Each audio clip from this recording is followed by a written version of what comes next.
할렐루야. 예. 제가 아침에 이제 휴대폰을 딱 열어보니까 제 아들한테 문자가 왔어요.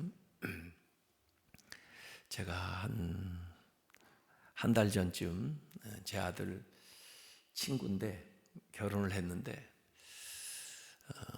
아이가 없다. 한 5년 뭐 이렇게 됐는데 미국 아이죠. 미국 사람인데 그런다고 언제 기회 되면 영상으로라도 기도를 해달라. 그래가지고 이제 그 아이가 저희 아들 방문했을 때 걔가 이제 영상 통화를 같이 했어요. 그 미국 아이하고.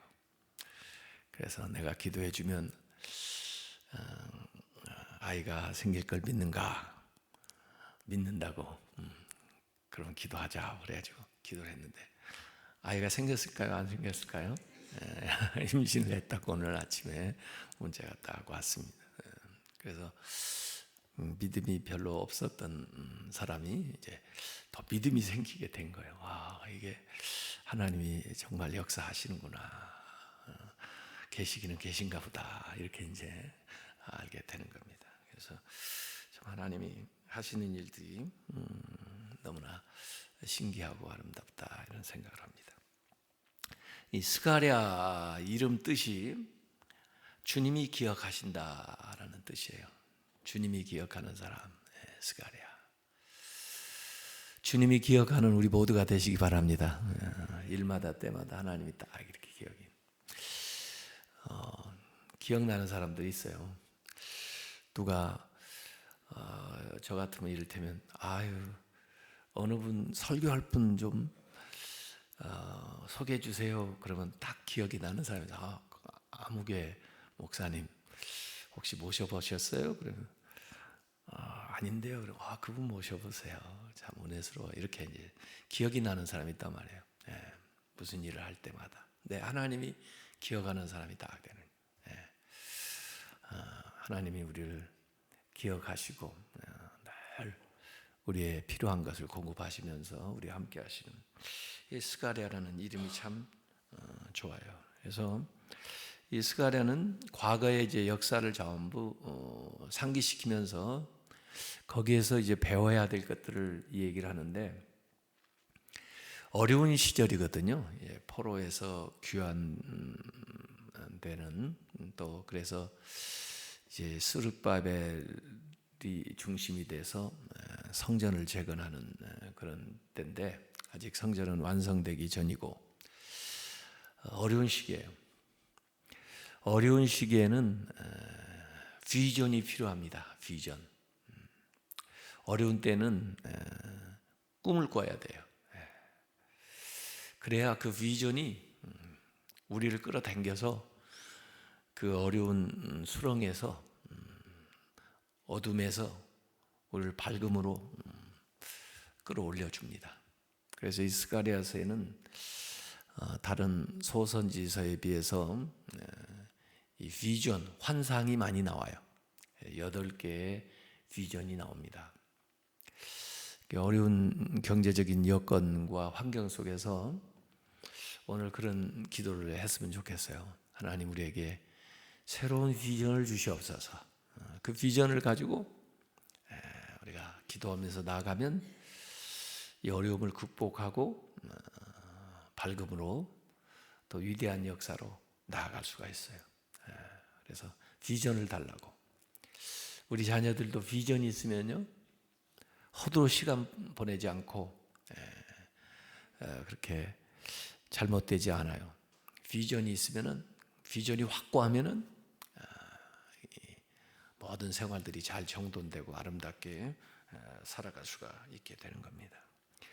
이 스가랴는 원래 제사장 집안에서 태어났지만 선지자인 사람이에요. 그래서 제사장 겸 선지자인데 이 스룹바벨 그리고 그 학계 선지자하고 같은 시대에 있었던 사람입니다.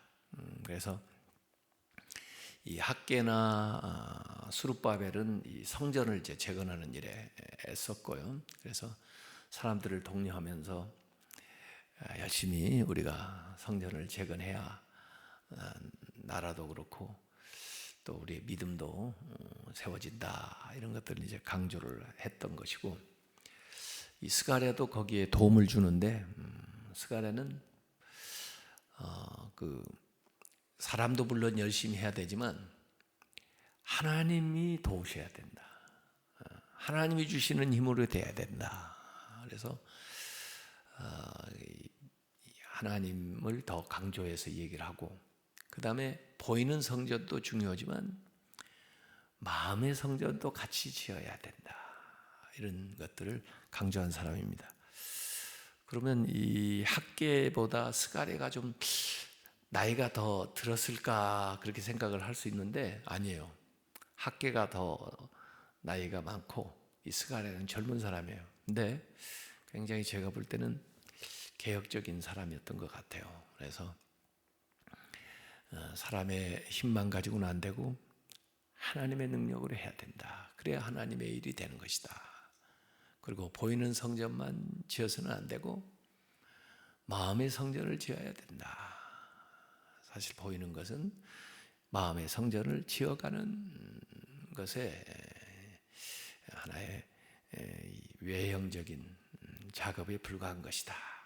내면이 하나님의 성전으로 지어지지 않으면 우리가 지은 이 성전이 무슨 소용이 있겠냐, 이런 사상을 갖고 있는 사람이 스가랴예요. 그러니까 대단한 분이고, 이 스가랴 소선지서지만 소선지서 지금 12권이 우리가 월상마다 하나씩 지금 하고 있는데 제일 긴 책을 썼어요.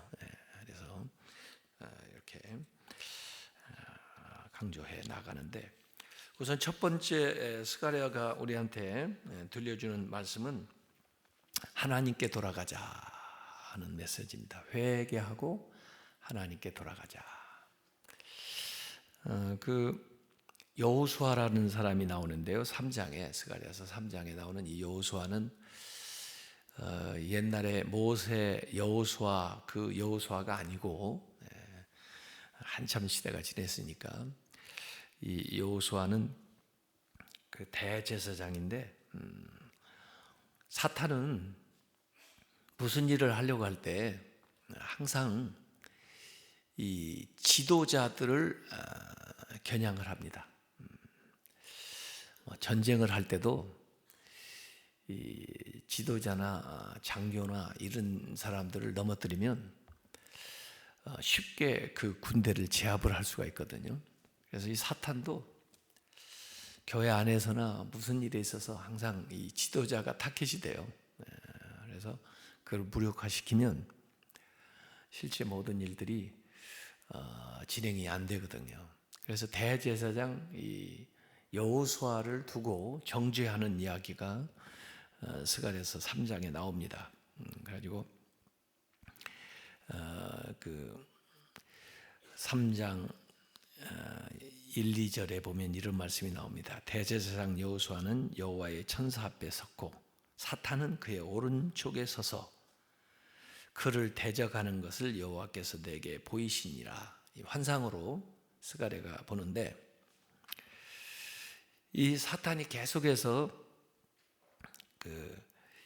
이 여호수아를 정죄하는 거예요. 그 하나님께서 오히려 그 사탄을 꾸짖는 거죠. 2절에 여호와께서 사탄에게 이르시되 사탄아, 여호와께서 너를 책망하노라. 예루살렘을 택한 여호와께서 너를 책망하노라. 이는 불에서 꺼낸 그슬린 나무가 아니냐 하실 때에 여호수아가 더러운 옷을 입고 천사 앞에 서 있는지라. 여호와께서 자기 앞에 선 자들에게 명령하여 그 더러운 옷을 벗기라 하시고, 또 여호수아에게 이르시되 내가 너의 죄악을 제거하여 버렸으니 너에게 아름다운 옷을 입히리라 하시기로 내게 말하되 정결한 관을 그의 머리에 씌우소서 하며 곧 정결한 관을 그 머리에 씌우며 옷을 입히고 여호와의 천사는 곁에 섰더라. 이 천상의 이 광경을 이렇게 이제 보여주는 건데, 사탄은 계속 참소하고 정죄하고, 야, 너같이 조용하는 사람이 무슨 일을 한다고 그래? 예? 하나님도 너를 버렸어. 뭐 이런 식으로까지 정죄를 합니다. 근데 하나님께서는 그 모든 죄를 용서해 주시고 다시 회복시켜 주신다 하는 것을 이 스가랴가 이 환상을 통해서 이 말씀을 전해 주시는 거예요. 그래서 실제로 그런 환상이 많이 나옵니다. 그 죄를 사해 주는 거. 그래서 그 날아가는 두루마리 환상이 5장에 나오는데, 죄를 갖다가 없애는 거죠. 멀리 옮기는, 둥근 납 조각을 던져버리는 환상, 뭐 이런 것들이 다 이제 죄를 이제 속해주는 그런 환상이 나와 있습니다. 그래서 과거에 우리가 잘못되고 허물이 왜 없겠어요? 그게 다 많이 있지만 사탄은 계속 그걸 가지고 우리를 참소하고, 무슨 새로운 일을 하려고 그러면 그런 네가 뭘 한다고 그래 하고 의기소침하게 만들지만은, 하나님께서는 그 모든 죄를 용서해 주신다. 마치 탕자가 집에 돌아왔을 때 그 옷을 준비하셨다가 목욕을 시키고 새 옷을 입히고 가락지를 씌우는 것처럼, 하나님께서 지도자뿐 아니라 우리 모든 회개하는 사람들을 회복시켜 주시고, 또 하나님 앞에 새 일 할 수 있는 능력과 힘을 주신다 하는 것이 이 스가랴서가 우리에게 첫 번째 우리에게 주는 메시지입니다. 그 다음에 두 번째 주는 메시지가 오늘 읽었던 본문에 나오는 건데, 주로 수룹바벨에게 하시는 말씀이에요. 오직 여호와의 신으로 되느니라. 사람의 힘으로 되지 않고 능력으로 되지 않고 오직 나의 신으로 되느니라. 오늘 4장 6절에 그렇게 말씀을 했어요. 그래서 정말 어떤 큰 과업이 있을 때, 물론 하나님이 사람을 쓰지만은 그의 능력과 그의 힘만 가지고 하시는 게 아니고, 하나님이 그에게 은사를 주시고 하나님이 필요한 사람들 붙여주시고 필요한 것들 공급하셔서 또 하나님의 성령으로 일을 이루시는 걸 믿으시기 바랍니다. 일을 감당하다 보면요, 능력이 나와요. 능력이 있어서 그 일을 맡는 사람도 있지만, 그 일을 맡다 보면 능력이 나와요. 그러니까 교회 안에서도 장로님을 세워요. 이제 금년에도 우리 당회에서 이제 새해 그 장로님, 권사님, 안수 집사님도 이제 세울 건데, 어떤 분들은 아유 내가 능력이 안 돼서 못 하겠습니다, 그런 사람도 있어요. 근데 능력이 돼서 일을 맡는 사람도 있지만, 대개는 그 직을 맡으면 그걸 감당할 수 있는 능력을 하나님이 주셔요. 저도 이제 부총회장, 총회장 제가 능력이 돼서 하겠어요. 근데 이전에 많은 경험을 통해서 저는 학습을 한 게 있어요. 뭐냐면 하나님이 일을 맡기실 때는 그 일을 감당할 수 있는 능력까지 주신다는 걸 저는 확신을 하고 있는 사람이에요. 그렇기 때문에 부족하더라도 진짜 하나님이 맡긴다면 해보자. 그러면 없던 능력이 나온다. 없던 지혜가 생긴다. 그래서 그 일도 할 수 있게 되고, 그 다음에 그 일을 통해서 나 자신도 성장하게 된다. 이걸 이제 배우게 되는 거죠. 그래서 하나님이 능력을 주십니다. 자, 4장 7절에 한번 따라서 해보세요. 큰 산아, 내가 무엇이냐? 내가 수룹바벨 앞에서 평지가 되리라. 이 스가랴를 통해서 이 수룹바벨에게 이런 말씀을 주시는 건데, 얼마나 용기가 되는지 모르겠어요. 큰 산아 네가 무엇이냐. 내 앞에 놓여 있는 문제가 아주 커다란 산처럼 참 어렵고 또 감당하기 힘들고 또 무거워 보입니다. 불가능해 보입니다. 이런 상황이에요. 큰 산아 네가 무엇이냐. 네가 수룹바벨 앞에서 뭐예요? 평지가 되리라. 큰 산이 평지가 된다. 아마 그 당시에는 이건 상상도 못했을 거예요. 근데 요새 큰 산 평지로 만들 수 있습니까? 없습니까? 이건 사람도 합니다. 요새는. 사람도 가서 뭐 다이너마이트 가서 몇 번 터뜨리고 그리고 옮기기 시작하면 문제가 목적이 있어가지고 사람들이 달라붙으면 얼마든지 해요. 근데 그 당시는 상상도 못했을 거예요. 근데 하나님이 하시는 말씀이에요. 저는 여기에다가 스룹바벨 이름 앞에 여러분의 이름을 딱 넣고 싶어요. 이를테면 우리 황덕형 목사님이 서울신학대학 총장이란 말이에요. 이전에는 자기 가르치는 과목 잘 가르치고 교수 연구만 열심히 하면 되는데 이제는 학교를 운영을 해야 된단 말이에요. 식구가 많은데. 그러니까 큰 산이 느껴지지 않겠어요? 큰 산아 네가 무엇이냐. 내가 황덕형 앞에서 평지가 되리라. 이렇게 되는 거예요. 제가 이제 총회장 하려면 어떻게 해요? 교단의 교회들과 여러 가지 일들을 이끌어 가려면 좀 벅찬 일이 있겠죠. 큰 산아 네가 무엇이냐. 네가 한기체 앞에서 평지가 되리라. 이렇게 되는 거예요. 자, 여러분의 이름을 넣어가지고 여러분 큰 문제 있습니까? 해야 될 일들, 비전, 한번 여러분의 이름을 넣어가지고 수룹바벨 이름 그 대신 여러분의 이름을 넣는 거예요. 자, 시작. 큰 산아 네가 무엇이냐. 네가 제 앞에서 평지가 되리라. 이번 달에 그걸 여러분한테 슬로건으로 드리니까 이름을 딱 넣어가지고 필요하면 책상에다 써놓으세요. 학생들은 그렇게 써놓으세요. 그리고 큰 산이 무엇인지는 여러분이 한번 생각을 해보세요. 어떤 사람은 그게 무슨 취업의 문제일 수도 있고, 어떤 사람은 또 경제적인 문제일 수도 있고, 가정의 문제일 수 있고, 뭐 그렇습니다. 근데 그 뭐 커다란 산이라 할지라도 그 아직 꽤 하나님 앞에서 무엇인가, 하나님이 도와주시는데, 하나님의 힘으로 하는데, 하나님이 지혜 주시는데, 하나님이 함께 해주시는데 그게 무엇이냐. 내가 스룹바벨 앞에서 평지가 되리라 했어요. 그래서 앞에 힘으로 되지 않고 능력으로 되지 않지만 하나님의 신으로 된다.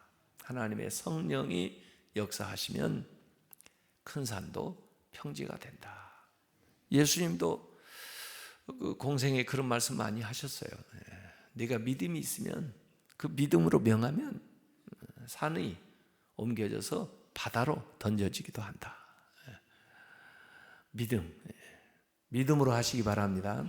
그래서 수룹바벨이 지금 성전을 재건하고 있는데 하나님의 신으로 됩니다. 그리고 평지가 됩니다.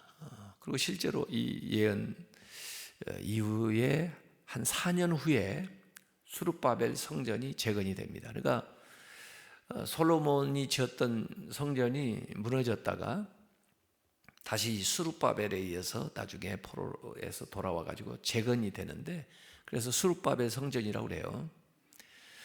그게 또 나중에 무너져 가지고 또 헤롯이 재건하기도 하는데, 어쨌든 이 수룹바벨 성전을 재건하는, 포로로 돌아와 가지고 자기 생활도 어렵고 힘도 없는 이런 사람들을 데리고 어떻게 이 큰 과제를 하느냐 그랬는데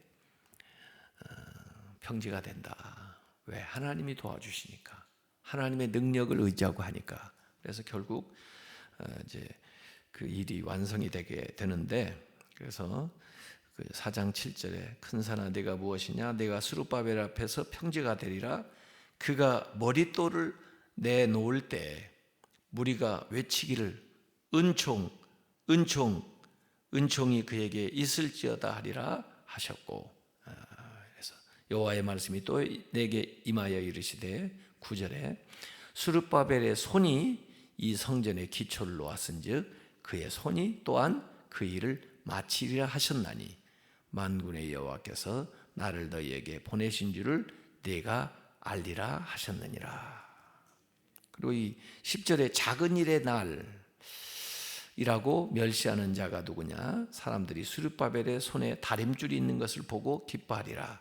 일곱은 온 세상에 두루 다니는 여호와의 눈이라 하시니라 하는데, 이 작은 일의 날이라는 게 뭐냐면, 우리가 할 수 있는 것이 작은 것인데, 보잘것없는 건데 이거 가지고 뭐 되겠어요 하는 거죠. 그러면서 스스로나 또 다른 사람들이 쟤들이 뭐 하려고 그래 저렇게 해가지고 되겠어 그럴 때, 그러나 그 작은 일을 통해서도 하나님이 큰 일을 이루신다 그거예요. 그래서 하나님이 하십니다. 우리는 작은 일이라도 성실하게 믿음으로 감당하면 그 작은 일을 통해서 하나님이 큰 일을 하십니다. 그래서 교회 일이나 여러분의 삶에 있어서 감당해야 될 모든 일들, 너무 크지만 큰 산만 바라보지 말고 기죽지 말고 내가 할 수 있는 작은 일에 최선을 다해서 나가면 큰 일은 하나님께서 해주십니다.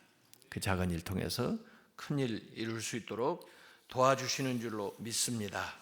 그리고 마지막에 이제 네 번째는 하나님은 심령을 보신다 하는 얘기를 해요. 하나님은 심령을 보신다.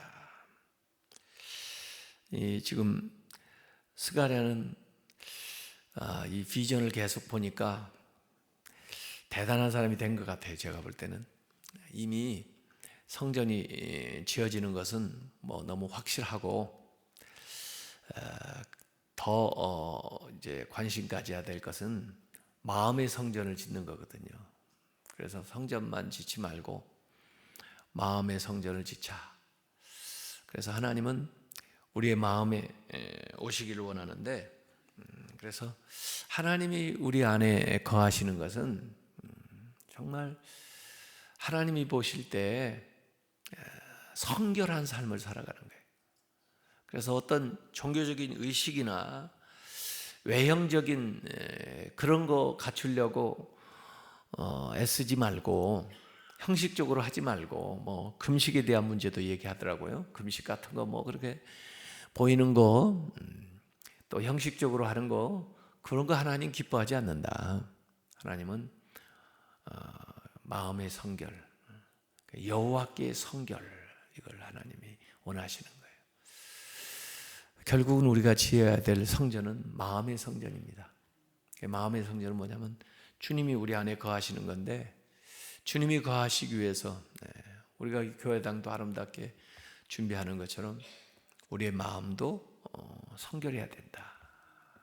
그래서 예배당을 지어가는 그 과정을 통해서 마음을 이렇게 지어가도록 이렇게 스가랴가 강조해서 이 얘기를 하고 있습니다. 그래서 여호와께 성결이라는 말씀이 14장 20절 그 마지막에 나와요. 그래서 하나님은 사람을 외모로 취하지 않고 또 어떤 화려한 집에 거하지 않고 성결한 삶, 그 마음에 거하신다. 그래서 여호와께 성결.